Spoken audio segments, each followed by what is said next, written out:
The night air in Baltimore was thick with humidity, wrapping the city in a damp hush as the streetlights buzzed overhead.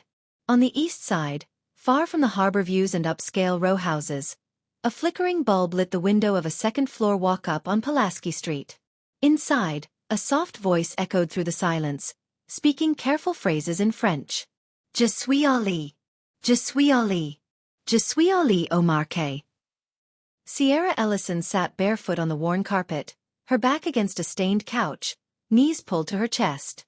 Her notebook, frayed and filled with columns of conjugations, lay open on the coffee table beside a chipped ceramic mug of instant coffee gone cold. A small Bluetooth speaker played a slow French audiobook from a free learning app, and she paused every few sentences, repeating the lines with practiced rhythm. It was 11:03 p.m. Her shift at the Lexington Regency Hotel began in just under an hour. Enough time to pack her work shoes, change into her gray staff uniform, and kiss her nephew goodnight. He stirred once in the bedroom but didn't wake. 7-year-old Isaiah slept like a stone these days. Sierra had raised him since her sister's overdose 3 years ago. No one else had stepped up. So at 28, Sierra was aunt, mother, guardian, and night worker in a city that rarely offered second chances. Her world ran on routine and silence. The silence of unpaid bills, of unanswered emails from caseworkers, of grief too deep to name. She walked to the bedroom door and lingered in the frame, watching Isaiah breathe. He clutched a frayed Spider-Man doll to his chest.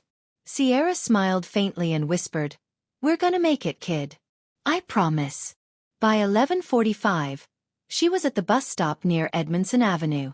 Hoodie up, headphones in, cleaning kit in hand. The city was different at night. Quieter, meaner. The bus came late, groaning to a stop as it sprayed puddles onto the curb.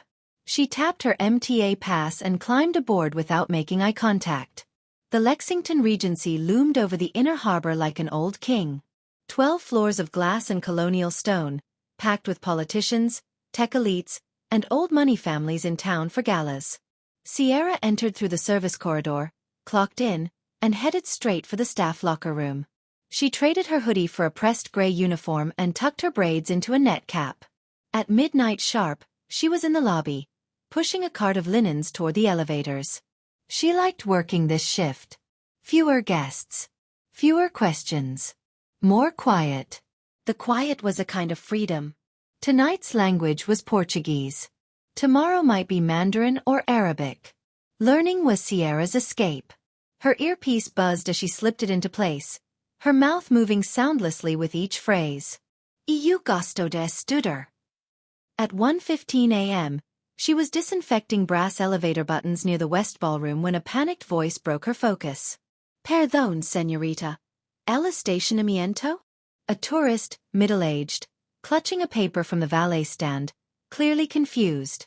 The concierge desk was empty. Sierra hesitated only a second. Then, "¿Está buscando el garage subterráneo?" she asked in fluent, calm Spanish. The man's eyes lit up.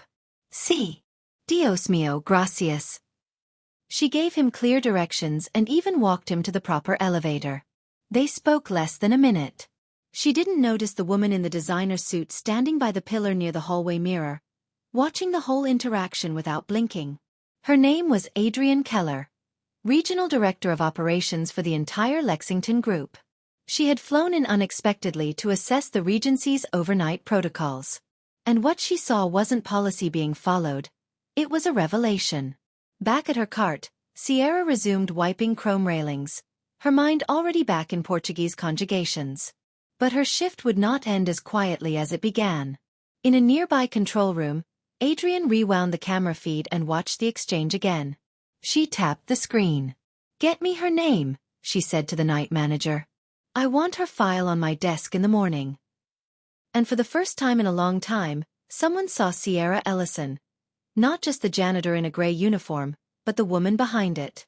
Sierra returned home just before 9 a.m., her shoes soaked from the Baltimore rain and her bones aching from another sleepless shift. Isaiah was still at school. The silence felt heavier than usual. She had just kicked off her sneakers when someone knocked. Not a neighbor. 2 sharp taps. Then quiet. She opened the door cautiously. A tall woman in a neat gray coat held out a white envelope. "You're Sierra Ellison?" Sierra nodded slowly. "I work with Human Resources at the Lexington Regency," the woman said. "You've been requested for a meeting tomorrow. Conference room 4B. 11 a.m. Sierra blinked. "Is something wrong?" The woman gave a small smile. "Unreadable." "Not at all. Someone noticed your work." She left before Sierra could ask anything else. Sierra sat at the kitchen table for a long time, staring at the envelope. Inside, just a printed card. "We see what others miss. Be there. AK." She folded the paper with trembling fingers. No explanation. No promise. But something had shifted. For the first time in years, someone saw her. Conference room 4B smelled like lemon polish and silence. Sierra sat straight in her chair, hands clasped. She hadn't stopped shaking since she walked into the hotel's guest-level hall. Across from her sat Adrian Keller, the regional director. Cold eyes, perfect posture, voice like glass. "You helped 3 guests this week," she said. "In 3 different languages." Sierra swallowed.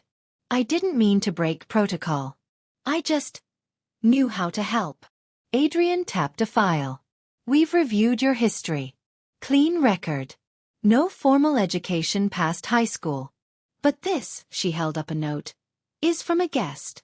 They said you made them feel human." Sierra looked down. "I want to offer you something temporary," Adrian continued. "A new role. Language support. Not housekeeping." Sierra couldn't speak.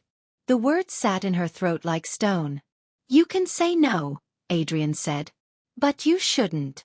She slid a new badge across the table. "No title yet. Just Sierra Ellison. Guest Experience Division." Sierra stared at it.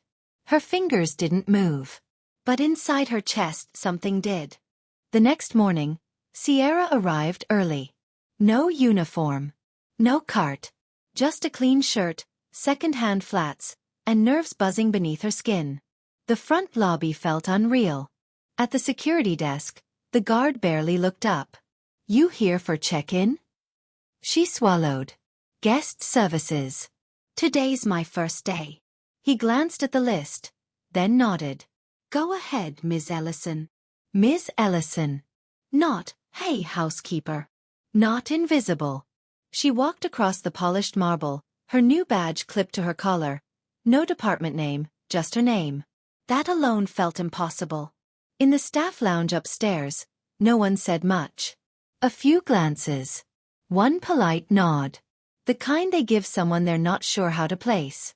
Then came her first test. A French-speaking couple at the concierge desk. Confused, agitated. Their reservation had vanished from the system. The concierge looked panicked. Sierra stepped forward, soft but steady. "Bonjour.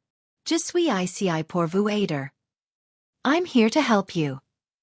Their faces shifted instantly. Relief. Recognition. 5 minutes later, the issue was resolved. Rooms rebooked. Smiles exchanged. No applause. No announcement. But as Sierra turned to leave, she caught the hotel manager watching from across the lobby. He gave a short nod. That was all. But it was more than she'd ever been given. By the end of her first week, Sierra had spoken Spanish, French, and a little Korean with guests from 5 different countries. No mistakes. No complaints. But also, no congratulations. She noticed it in the break room first. 2 former co-workers sat at a corner table. As she entered, their voices dropped. One gave a tight smile. The other didn't look up at all. Later in the hallway, she passed by Letitia, the woman who had trained her in housekeeping. Letitia stared at her badge, then muttered under her breath. "Guess speaking fancy means you better than the rest of us now." Sierra kept walking. But her stomach turned. She had worked harder than anyone. Learned on her own. Sacrificed everything. Still, people thought she was cheating the system just by standing somewhere new. That evening, after helping Isaiah with his reading homework, She stood on the fire escape, staring out over the Baltimore skyline. She clutched her badge in her hand. This wasn't the kind of fear that came from danger. It was the fear of being seen finally, and not being believed.